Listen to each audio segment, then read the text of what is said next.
Welcome back, football fans. It's Locked On NFL Draft on a Monday. We are part of the Locked On Network. Thanks for making us your first listen of the day. We have a great one for you. It is Coast to Coast Monday. We're going to cover everything between the oceans. It's college football, and this is Locked On NFL Draft.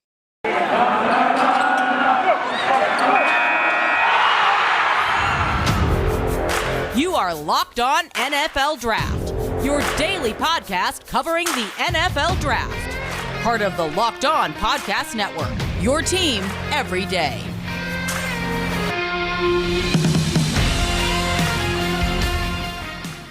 Welcome back to another episode of Locked On NFL Draft. I'm your host, former NFL and AFL defensive back, Eric Crocker. And of course, I got my co-host with me, Ryan Tracy from Locked On Kansas City Chiefs. Man, how you doing, Ryan?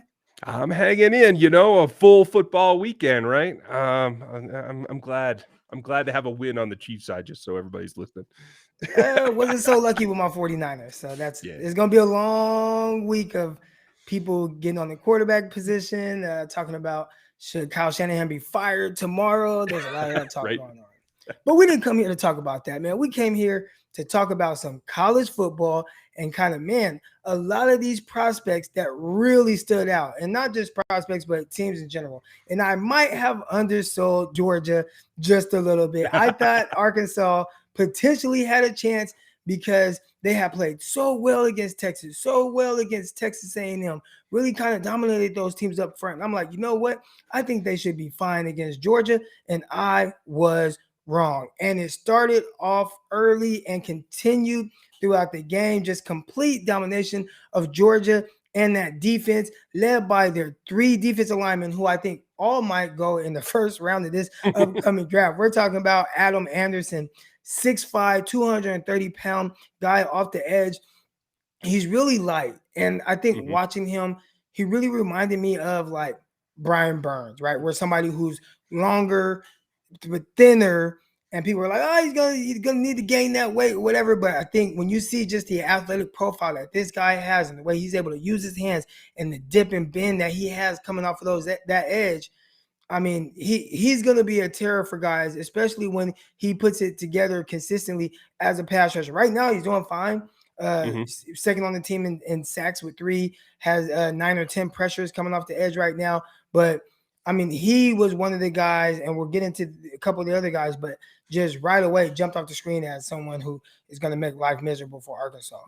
Oh, yeah. And I'll tell you what, as a former strength and conditioning coach, I look at him and I'm like, I can make him thicker. I can make him stronger. I can't make him longer. And that length is a tool that not everybody has. So I'm really excited for his prospects. And I think he looked pretty good in a red and gold jersey out there in Kansas City. Well, I'll tell you who you don't need to put any weight on.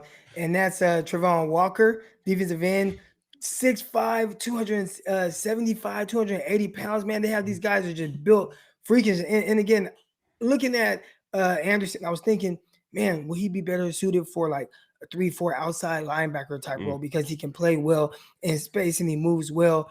But this guy, I'm like, man, he has a size. Is he more of a 3-4 defensive end? They'll try to have to figure out where to put him. It kind of reminds me of like Eric Armstead and DeForest Buckner when they were coming out, where they were kind of tweeners. They were actually drafted to be 3-4 defensive ends.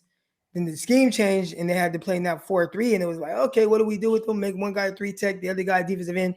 Well, this guy, Walker, has the body and ability to really be, in my opinion, a stout 3-4 defensive end.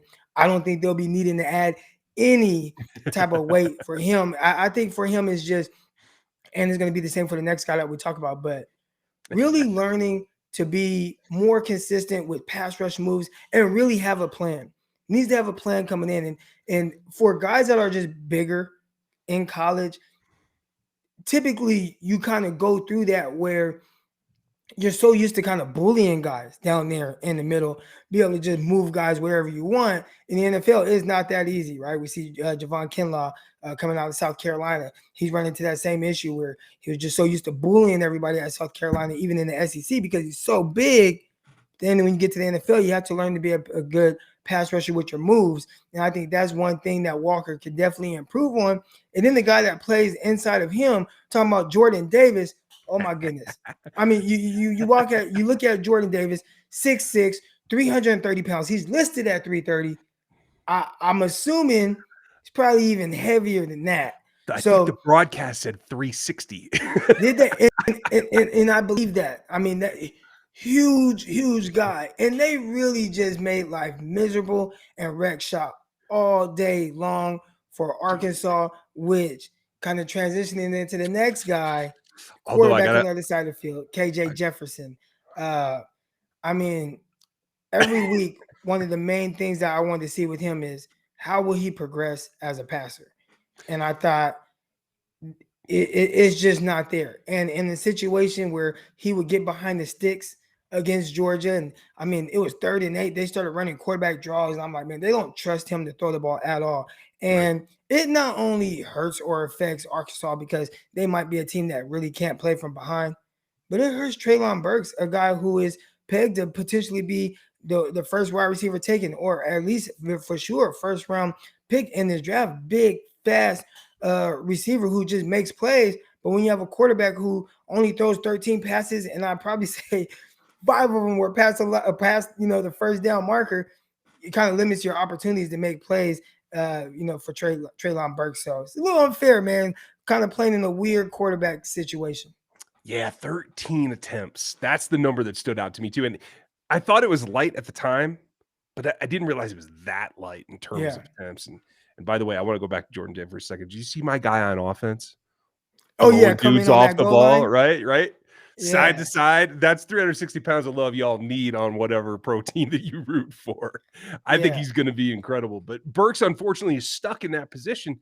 I didn't think they got a whole lot of lift out of Hornsby either. What did he have? 3 attempts or something like that? So they're stuck in the point where he's so explosive, Burks is, that if you try to take him away and you limit what else the quarterbacks can do, if you can't power through that, it's going to be tough for him to continue his rise. I think he's a quality prospect. I'll tell you what the big issue was in the start of last year. You had Felipe Franks there, and I remember talking to people and saying it makes no sense to play Felipe Franks in this schedule where it was the COVID year. So it was all SEC games that they had to play. And I didn't think that they were going to be good regardless, whether they play Felipe Franks or other. But I thought that there was an opportunity to develop KJ Jefferson as a passer and really be able to expand on him and give him more this year. I felt like they dropped the ball there, man. And clearly you see it suffering in a time like Saturday where you're playing against an elite defense and you want to try to get something going. And maybe it would have still been bad. Georgia's defense is amazing.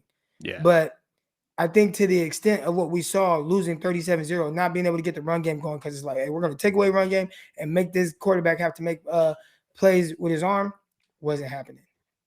And unfortunately, I think it's going to be something where he's got to get somewhere to get some gasoline on the fire and get it lit. When he does that, I think he's still got a lot of potential. Obviously, the size is his advantage. Getting to stand in there, take whatever he can and move around the pocket, even if he gets banged up a little bit. I think he's got the size to really deal with that. So another way that another group of people can get some gas on the fire is getting over to Get Upside, one of our sponsors, and an easy way for you to get discounts and cash back on your gasoline purchases, which everybody has to make. All you got to do is go get the Get Upside app at any of the app stores, Apple, Google, whatever you want to do, and you get 25 cents back on every gallon of gas that you purchase once you're signed up for it. You got to use that code TOUCHDOWN that we put in all the ads. And then right now, your first tank, you get an additional 25 cents back. So that's 50 cents back off of every gallon that you put in your first tank right now if you go download it. And then you can take it to your account, your PayPal, you can get it back through on. Super easy. A great everybody that drives anywhere. Check out Get Upside and use our code TOUCHDOWN. So yes, SEC was huge, right? Not the only things going on this weekend in college ball that might affect not only national standings, but prospects. Well, you had Cincinnati against Notre Dame, and that was one thing. And I came when I talked to you, I said, man, I think we might have undersold some of the prospects in that game from, a pass catching perspective. Look at a guy who really stood out to me and really kind of bailed out Desmond Ridder, and we'll get to Ridder as a prospect. But Alec Pierce, 6'3", 210-pound receiver. I thought he did a terrific job really kind of bailing out his quarterback. And I mean, this was the biggest game that he had all year, talking about 6 catches, 144 yards, making plays all over the field. There was a couple of jump ball situations that he had where he came down with the ball. I think the thing that really kind of, as I started to look into Alec Pierce as a prospect, the thing that stood out to me a little bit more was his quickness off the line of scrimmage, his ability to stack receivers and defensive backs, and then his ability to high point the ball and catch the ball in traffic and really like just be able to run away from guys as well. I'm like, man, this is a guy that probably should be talked about a little bit more. And maybe the reason why he's not talked about as much is because Desmond Ridder is so up and down. I think people are going to watch that game, and if you just make highlights of it and you go, okay, what you want to point out the highlights of Desmond Ridder, it probably looks terrific. He made plays with his legs. He made a beautiful downfield throw down the left sideline. But then he had these weird passes where he's air milling passes 5 yards out of bounds. It's like clearly, I don't know if he's not on the same page with the receiver or whatever, but he's throwing the ball out of bounds and missing these other passes. I'm just like, gosh, you came back to college to clean up these things, to put out a more consistent product as a passer. And I thought it really comes and goes. Again, couple beautiful passes. Thought, he ran into touchdowns with his legs. I thought he did some good things escaping the pocket. All the abilities there. He has the size. He has the ability. He has the arm. But it's just these random misses. And I'm not sure if he has enough ability to kind of overcome some of his mishaps as a passer. And that's really the thing. When it comes down to the scouting process, probably the number one thing outside of a lack of actual ability is consistency in your play that will get you marked down as a prospect. I've heard a lot of talk about him being not only in the top 5 quarterback selection. I heard somebody last week, a nationally televised somebody that I generally respect, talk about him as the top quarterback in this draft. I cannot see that at this point. I think you could see that if, again, you kind of just watch the highlights and what the highlights look like, because I think those show like high level play. When you just sit and watch him on a consistent basis, I'm starting to think that maybe this is just who he is, and it's a little bit more of an accurate guy. And I'm not saying I'm completely out on him in the sense of him being a day 2 pick. I think you'll feel comfortable drafting him there, but I would have felt comfortable drafting him day 2 last draft season. Second, third round, late in that range. You said that. I would too. Yeah, so again, he has some ability that you definitely see. You know what? I can build on this, or I can clean this up. But some of these other guys do things a little bit more consistently. Malik Willis, right? With him, how big he's playing, how strong he's playing. Obviously, he doesn't have the height as a Desmond Ridder, but strong, the accuracy, the big throws, all that's there, and definitely you're seeing it at a more consistent rate. Well, and I'll tell you this too, it's only going to get worse now, right?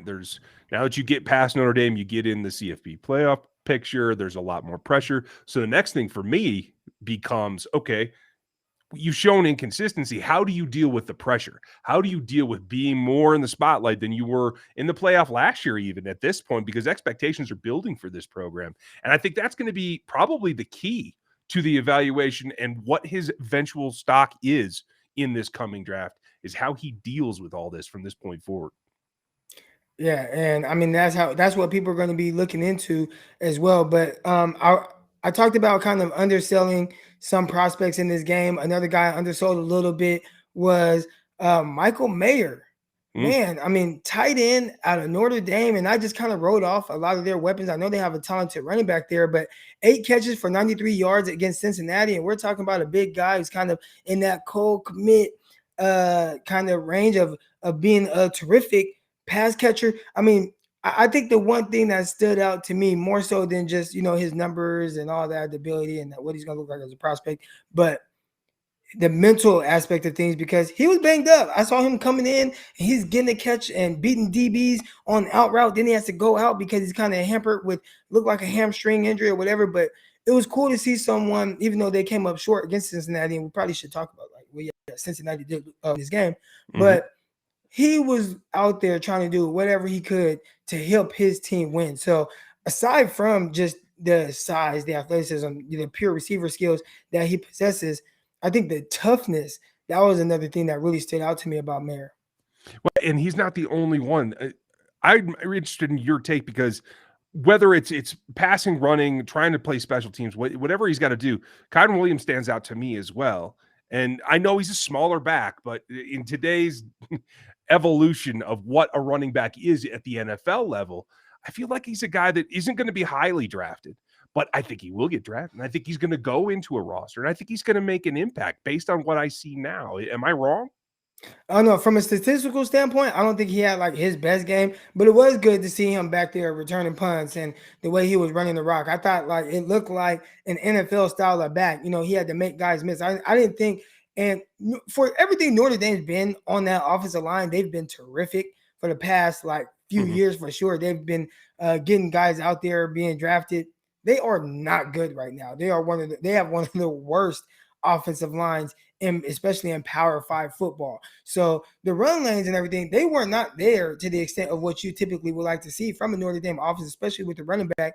But he definitely showed ability with the cuts, being able to set up cuts. I like guys that make moves on top of moves. So they're able to kind of compound moves to set up defenders and make them miss in space. And I thought he did a good job of that with the little spaces that and opportunities he was given. But definitely a terrific running back. I thought he caught well out the backfield. That's something that's gonna really stand out to a lot of these scouts. A lot to really like. I wish I could have seen him maybe play with, or I have to go back and look at him in the previous years when he maybe had the better offensive line and see what it looked like then, because the ability is there. I just think the production probably wasn't what he ideally would have liked. Yeah, I think you nailed it, especially the postseason. The playoff last year, I think, is going to come in big in his evaluation for what most scouts are going to lean on because of that line. And, it's tough. Maybe you have to go back and find that game, or maybe you have to find one of the teams we're going to talk about here coming up next out on the Pacific Coast. The easiest way to do that is put all your TV and all your streaming entertainment together into one place, so you don't have to go searching for it. And you don't have to have one device for one aspect and another device for film and watching stats on your phone. You can put it all together with DirecTV Stream. And that means no more looking for remotes, no more hunting for more devices. You can have it all in one place. It reduces the clutter and reduces the confusion for you. Get all of your entertainment together on DirecTV Stream. That's more information available at directv.com. That's directv.com. A compatible device is required, and content does vary by package. But that's not the only thing. Packages come with nice surprises in them, especially if you happen to purchase some of these beautiful little protein bars called Built.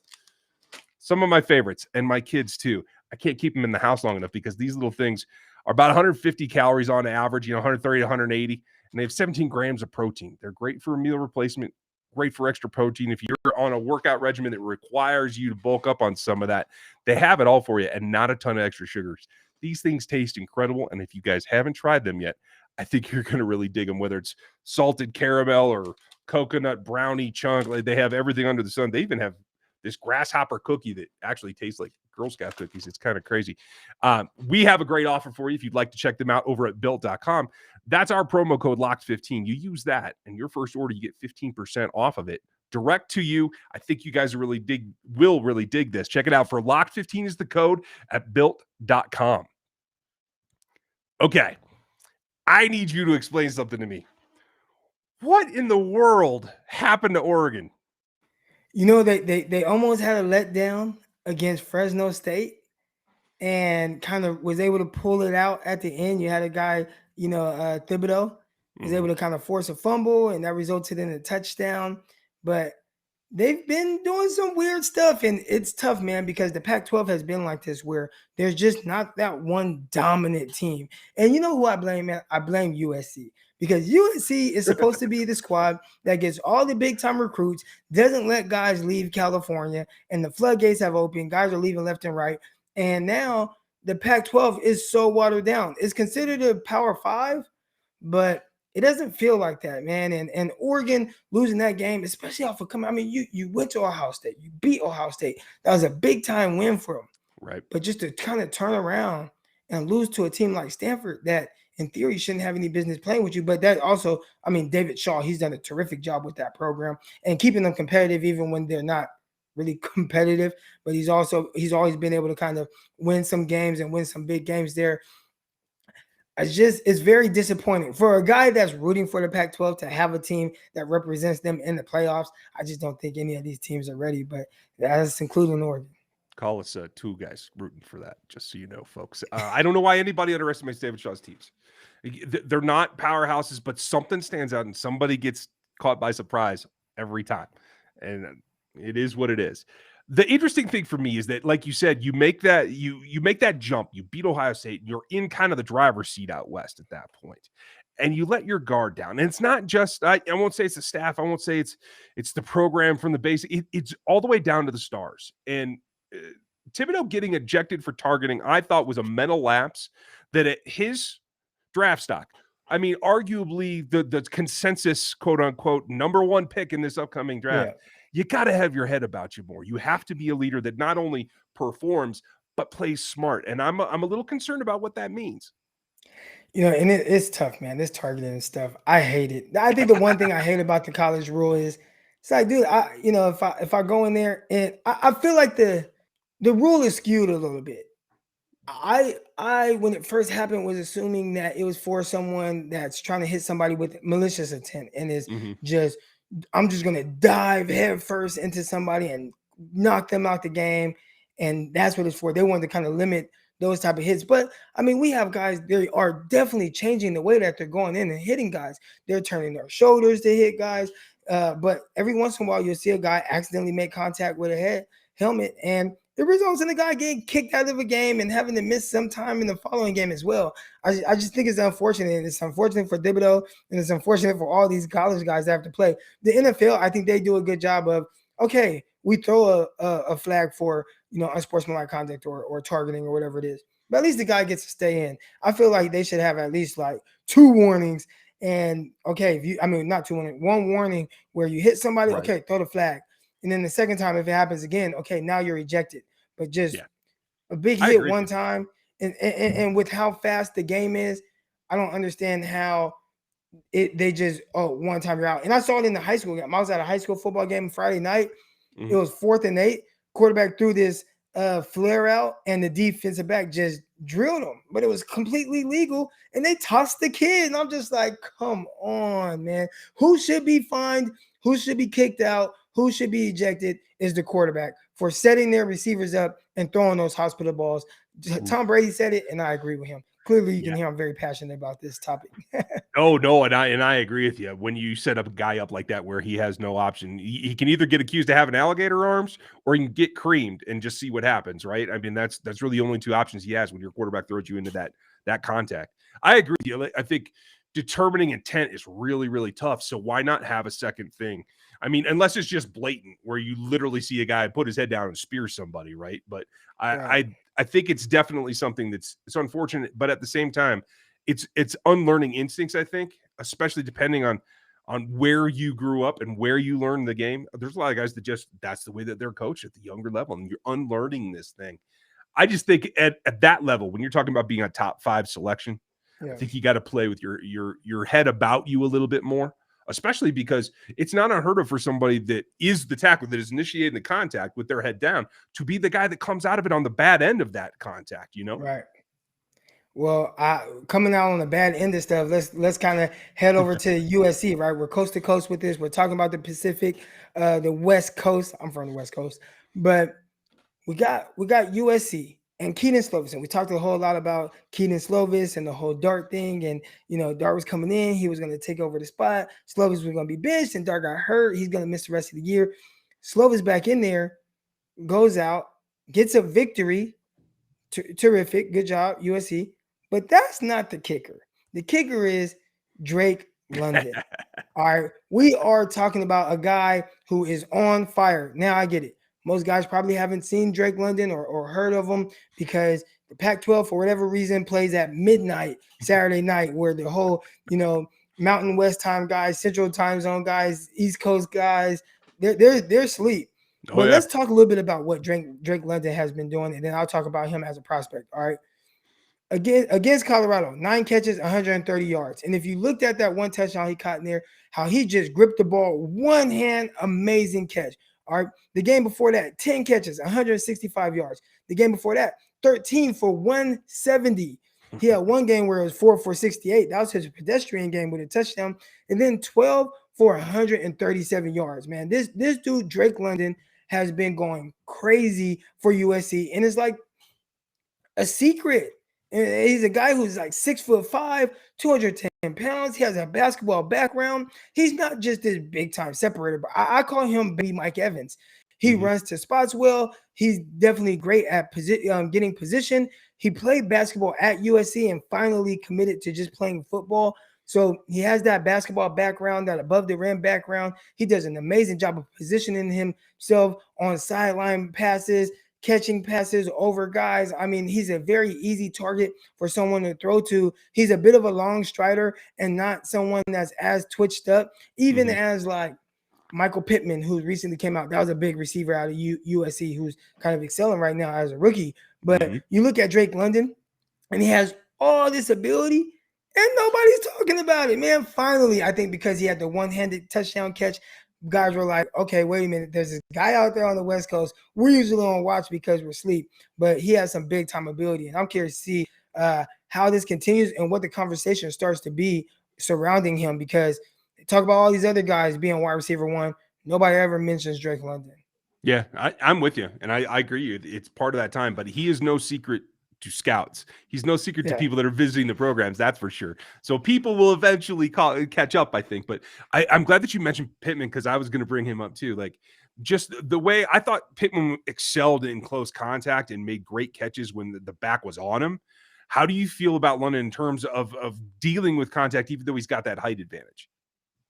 Well, I think that's it, right? And I think there's a misconception for what route running is. I think everyone thinks that you're supposed to run routes like Odell Beckham or Stephon Diggs, and if it doesn't look like that, then you're not a good route runner. But no, like it's all about how somebody wins. And when you're 6'5" and you're 210, 215 pounds, it's really more so about positioning, just getting in position to be able to shield a guy off and catch the ball away from your body and use your long arms, use that frame. Obviously, you want to be good enough. And there was a guy, Isaiah Hodgins, who was coming out of Oregon State 2 years ago now, who I thought was terrific at that. I think the biggest thing with Isaiah Hodgins coming out of Oregon State receiver was maybe lacked a little bit the vertical speed that you ideally would like to see, but he brought you everything else. I think Drake London might even have a little bit more vertical speed, but I mean, he's doing that at such a high level. It's really more so about positioning when it comes to those guys. And Mike Evans, I mean, as we're talking right now, the Sunday night football game is going on. Mike Evans had like 5 catches in the first half. Figure out ways just to get the ball in his hands. He's catching at the line of scrimmage, catching the ball down the field. I think Drake London definitely will be a guy who you'll be able to utilize like that. Now, will he be a top 10 pick like Mike Evans? I don't know about that. But as far as what he could potentially be, especially if he ends up running well, I think you'll start to hear a lot of Mike Evans comps when it comes to Drake London. Yeah, I expect that exactly. And we're only partway through the season. There's going to be more. And I think he will grow in terms of pub. Top 10, that's a tough one. But hey, we will find out, folks. We want to thank you for making us your first listen. If you'd like to get a second Locked On show under your belt today, we would encourage it to be either the Niners show or the Chiefs show. I just think that would probably work out for both of us. So we hope that you guys enjoyed this one. Thanks for being with us on a Monday. And we'll talk to you tomorrow. Peace.